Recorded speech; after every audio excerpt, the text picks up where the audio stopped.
નમસ્કાર, હું છું પ્રિયા અને તમે જોઈ રહ્યા છો જનતા કી જાણકારી ન્યૂઝ। નજર કરીએ આજના સમાચાર। ઉપલેટાના કોલકી રોડ પર વિશ્વનાથ મહાદેવ મંદિરે મહાશિવરાત્રિની આસ્થાભેર ઉજવણી। જાડેજા પરિવાર દ્વારા હજારો શિવભક્તો માટે ભોજન પ્રસાદનું ભવ્ય આયોજન। ઉપલેટા શહેરમાં કોલકી રોડ પાસે આવેલ પૌરાણિક અને શ્રદ્ધાના કેન્દ્ર સમાન શ્રી વિશ્વનાથ મહાદેવ મંદિર ખાતે મહાશિવરાત્રિના પાવન પર્વની ભારે ઉત્સાહ અને ભક્તિભાવપૂર્વક ઉજવણી કરવામાં આવી હતી।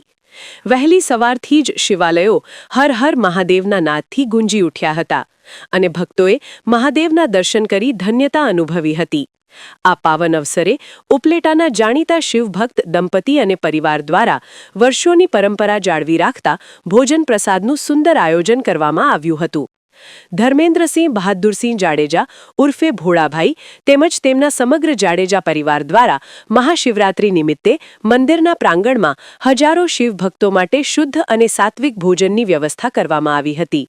ઉલ્લેખનીય છે કે આ પરિવાર છેલ્લા ઘણા વર્ષોથી આ સેવા કાર્ય કરી રહ્યો છે। વિપુલ ધામેચા, ઉપલેટા। ઓમ નમઃ શિવાય। મારું નામ યુવરાજસિંહ વાઢેર, ઉપલેટા। દર વર્ષની જેમ છેલ્લા 15 વર્ષથી મહાશિવરાત્રિ નિમિત્તે બનેવી સાહેબ શ્રી ધર્મેન્દ્રસિંહ બહાદુરસિંહ જાડેજા તરફથી સર્વે ભક્તોને ફરાળ પ્રસાદનું આયોજન કરેલ હતું અને હજારો ભક્તોએ આ ફરાળ પ્રસાદનો લાભ લીધો। મહાઆરતી તેમજ શિવનો સત્સંગનો સર્વે ભક્તોએ લાભ લીધો। હર હર મહાદેવ।